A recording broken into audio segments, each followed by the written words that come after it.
proper support. Ian Lees-Galloway. Thank you very much, Mr. Chairman. I would like to look at Clause 68, the validation of irregularities, Clause 68.1 says that in the circumstances described in subsection 2, the Governor-General may, by order in Council, do any of the things described in subsection 3. That sounds like, to me, like the Governor-General actually has quite broad scope to act, to do a variety of things, to extend the timelines that are included in the legislation, to validate any things which have or have not been done. But basically, my reading of this, and again, I wasn't on the Select Committee, so if members who were on the Select Committee can give us a little bit more information about this, that would be helpful.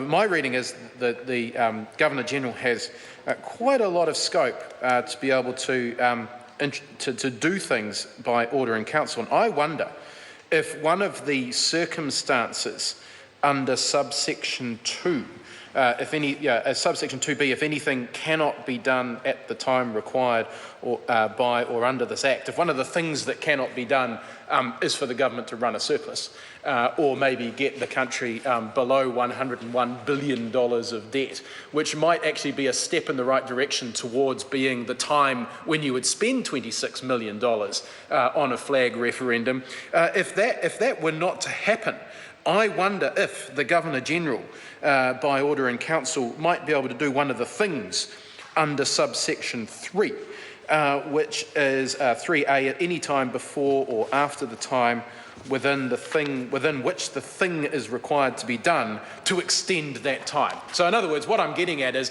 if the government can't get us back into surplus, or at least get the debt down below $100 billion, and actually get us in a step towards the point where you'd spend $26 million on a vanity project for the Prime Minister, that maybe the Governor-General might be able to say, you know what, let's extend the time before we have the first referendum, and let's just wait until a time that's a little bit more appropriate for this referendum to occur.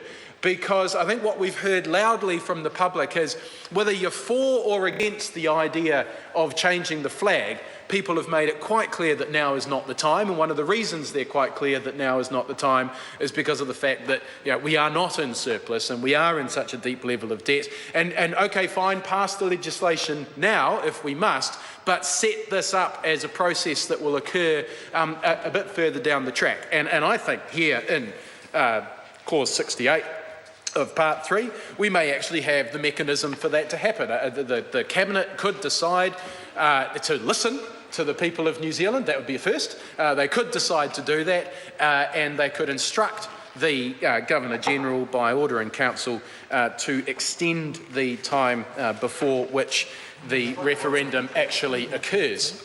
Point of order, Tim McIndoe.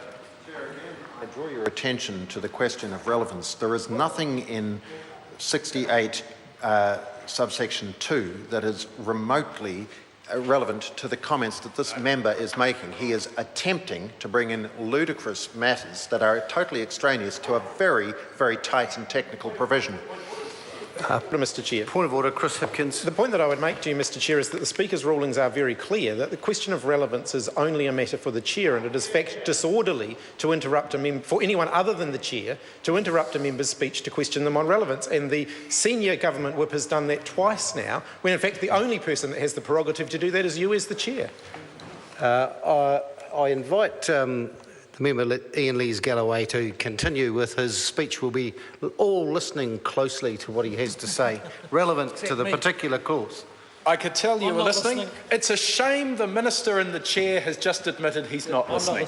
Which is, well, he may as well just go out there and say that to the public of New Zealand. I'm not listening.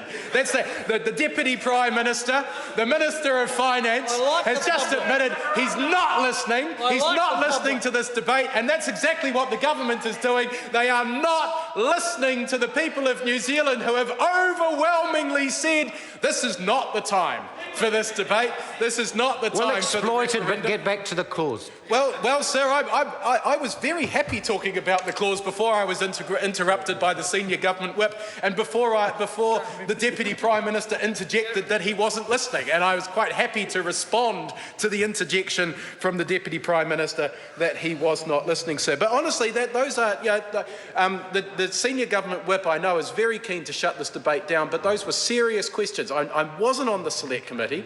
I'm reading this clause. I'm doing a close reading of this clause. And I want to know from either the Minister who's not listening or maybe one of the members opposite who was on the Select Committee, is that possible? Is that possible under Clause 68? Could the Cabinet, through the Governor-General, by order in Council, extend the date, perhaps delay the date for the referendum to a point in time which might be more acceptable to the public of New Zealand? That's my reading of Clause 68, and I'd be very happy to have that clarified, either by the Minister or by any member opposite, sir. I would like to touch on Clause 69 and the amendments to the Flags, Emblems and Names Protection Act 1981 to replace Section 5 with regarding the New Zealand flag. And this is interesting thing that's going on with the current flag, which is called the 1902 flag, which will be recognised as a flag of historical significance to the realm. And 5A2 I find really, really strange, which allows people, in the event that the flag changes, Clause 5A subsection 2 allows people, Mr Chairman, I call the Honourable Phil Goff. Want to speak to